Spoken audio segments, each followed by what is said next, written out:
Espace TV. Espace TV, le journal de 13 heures.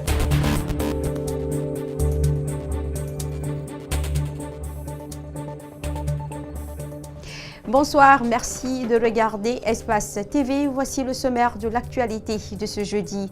Qui du RPG ou de l'UFDG aura le dernier mot dans le contentieux qui les oppose pour le contrôle de la mairie de Matoto, alors que des jeunes du parti au pouvoir étaient mobilisés devant la commune hier? Un fétiche a été découvert. On en sait peu sur son origine. Football, la Ligue guinéenne de football professionnel obtient de nouveaux sponsors pour accompagner le championnat national. Hier, ils ont été présentés à la presse ainsi que les nouveaux maillots des clubs de Ligue 1 et de Ligue 2.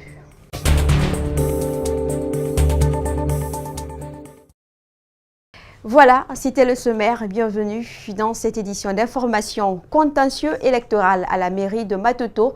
Parlons-en. Plusieurs jeunes du parti au pouvoir ont pris d'assaut la commune hier pour, disent-ils, installer leur maire. Alors que les tensions semblaient monter sur les lieux, une découverte mystérieuse a eu lieu. Des ossements humains, d'animaux, des noix de cola, des lames ainsi qu'une aiguille emballée dans un linceul a été découvert dans l'enceinte de la cour. La question désormais, c'est à quoi devait servir ce fétiche dans une question électorale. Mamadou Saliouba et Djibril Kamara. La mairie de Matoto a été fermée. Les travailleurs partis à la hâte. De l'intérieur à l'extérieur, des agents prêts à intervenir. À cet instant, aucun travailleur de la mairie ne sait ce qui se prépare. À la déventure, des militants du RPG Arc-en-Ciel se sont mobilisés. RPG ou jamais à Matoto, Mamadou Batos ou jamais à Matoto. Ce sont eux qui ont attiré l'attention des forces de l'ordre et des employés municipaux. Ils sont venus non pas pour reprendre le vote, mais pour installer leur maire, Mamadou Batos Camara.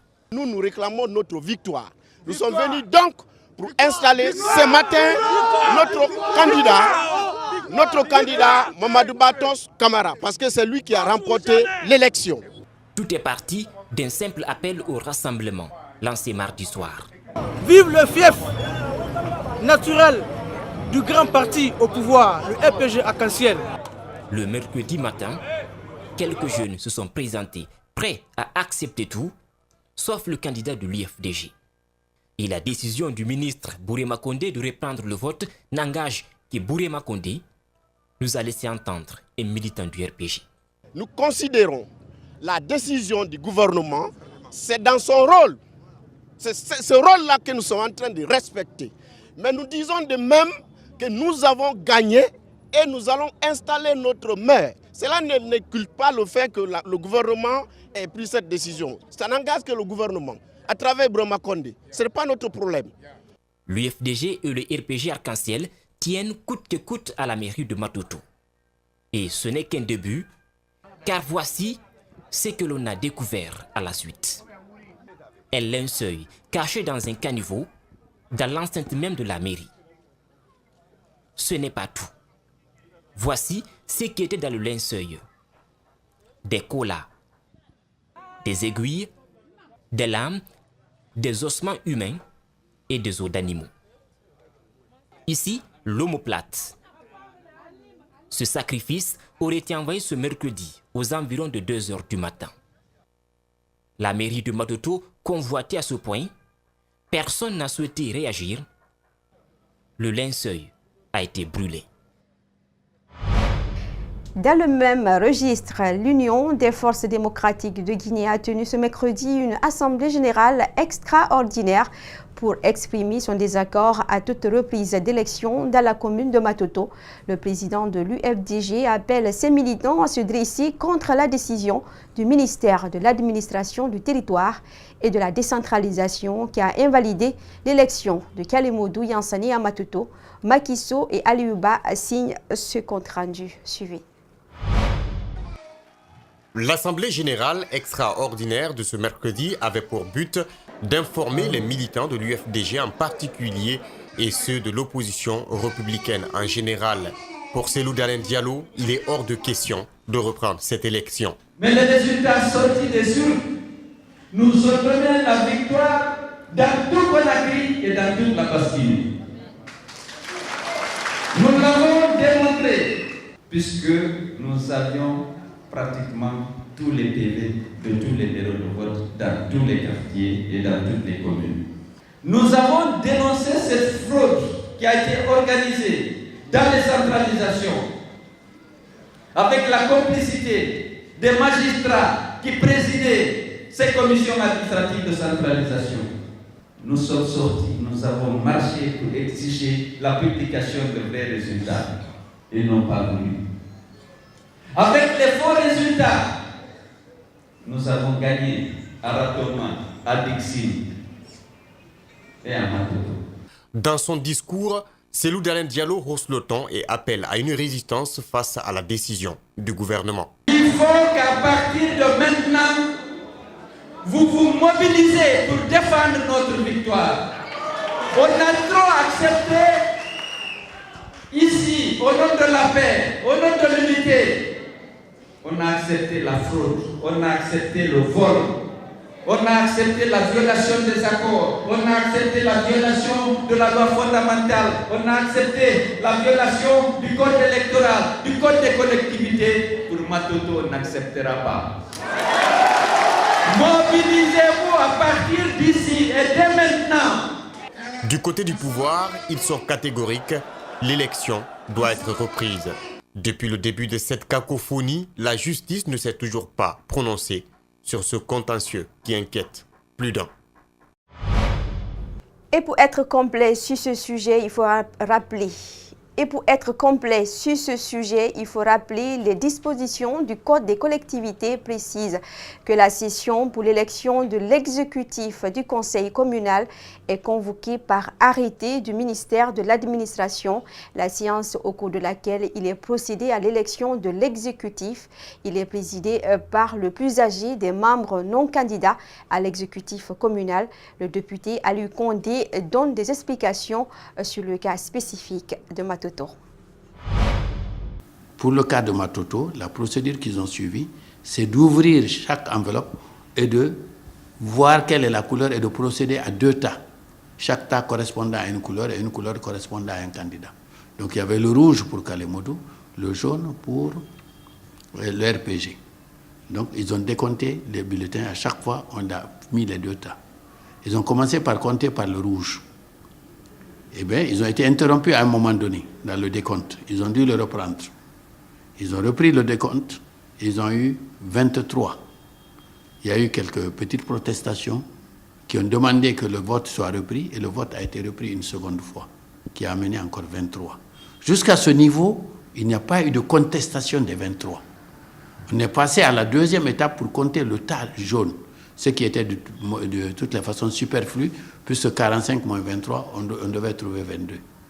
Au cours de ce vote, le kidam qui était venu pour perturber au début, qui était expulsé, qui était dehors, est venu cette fois-ci se jeter sur les trucs et de s'aimer la pagaille. Donc le vote a été interrompu.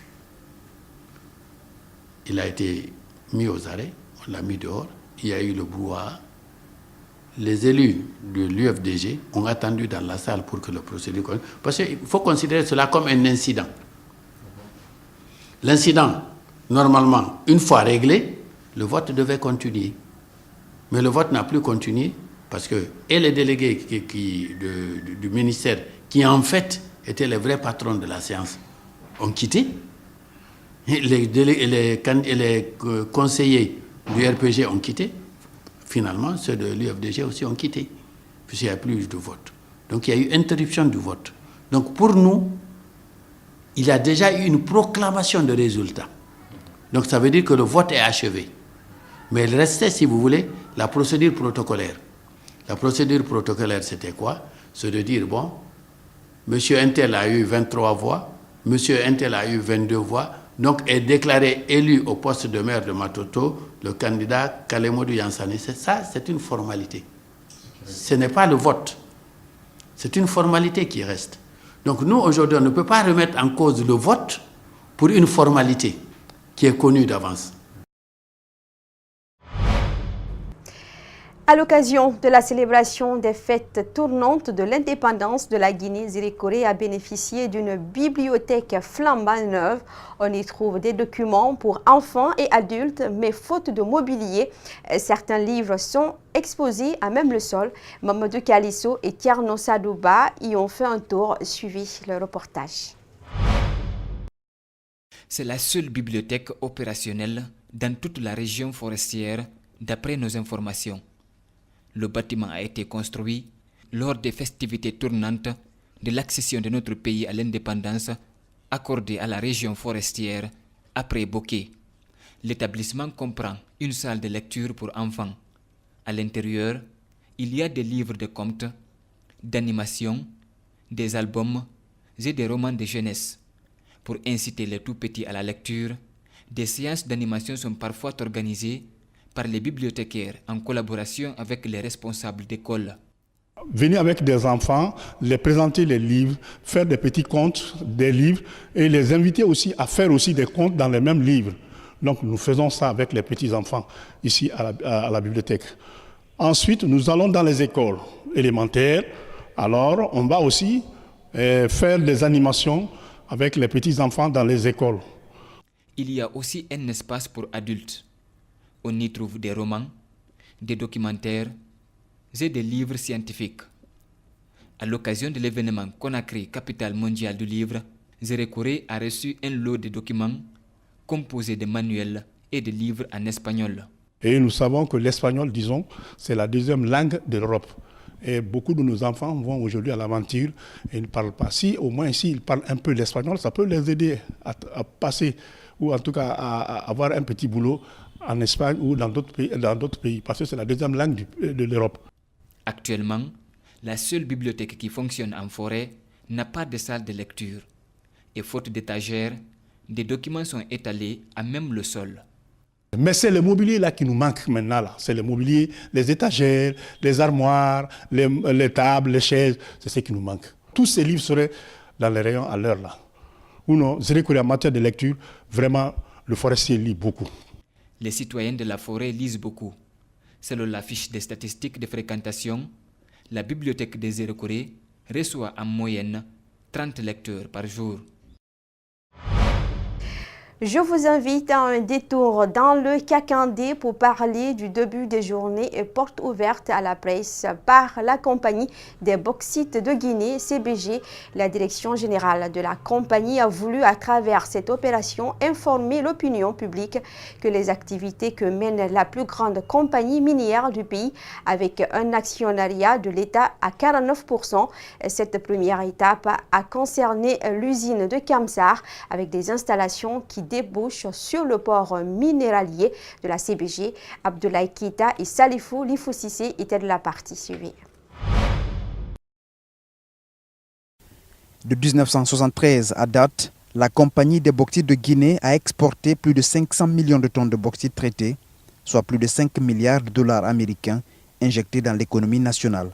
Pour y arriver, l'usine de Kamsar, elle est en extension pour permettre à la compagnie de renforcer les capacités annuelles de production de bauxite. Pour cela, un nouveau concasseur a été installé à 90%. Alors, maintenant que les choses ont évolué, on a construit ce grand trou-là, qu'on appelle le puits de concassage, pour pouvoir installer dans le sol le concasseur primaire que vous voyez en bas là. C'est un concasseur à cylindre denté qui va recevoir directement la bauxite de Sagaredi. Vendre de la bauxite est un idéal, mais la compagnie des bauxites de Guinée se veut un modèle dans le domaine qualité de son projet. Une vision qui exige de tout ce mécanisme, depuis l'exploitation, le concassage, mais aussi le séchage, pour arriver à une bauxite qui réponde aux critères de compétitivité. C'est un avantage énorme, parce que vous ne vendez pas de l'eau, vous vendez de la bauxite. Les contrats de vente de bauxite, le prix est calculé avec une humidité de 3%. Donc si vous chargez de bauxite à son état naturel entre 12 et 13%, si elle est au 12, c'est-à-dire que vous transportez 10%, environ 10% d'humidité inutile que l'autre n'achète pas. Et deuxièmement, ça coûte les frais de transport parce que les bateaux, ils te chargent par tonnage. Donc tout ce tonnage d'eau que vous transportez, c'est de l'argent perdu. Un autre challenge de la compagnie des bauxites de Guinée, c'est la sécurité dans le travail, mais surtout la lutte contre les pollutions dans ces opérations de traitement de bauxite. On a réduit le taux de poussière entre 50 et 100 grammes par mètre cube. Alors qu'avant, quand vous veniez ici, c'est du jour rouge que vous verrez, une poussière toute rouge qui polluait. Et aussi, l'eau qu'on utilise ici, c'est un processus très particulier qui est unique. Ce n'est pas de l'eau qu'on pompe à partir de nos rivières ou à partir des forages. C'est l'eau usée qui est utilisée dans la cité. Des équipements nouveaux et modernes au laboratoire de chimie, des performances en matière de santé et sécurité, une portée économique, la compagnie des bauxites de Guinée s'investit pour la fin de son extension l'an prochain.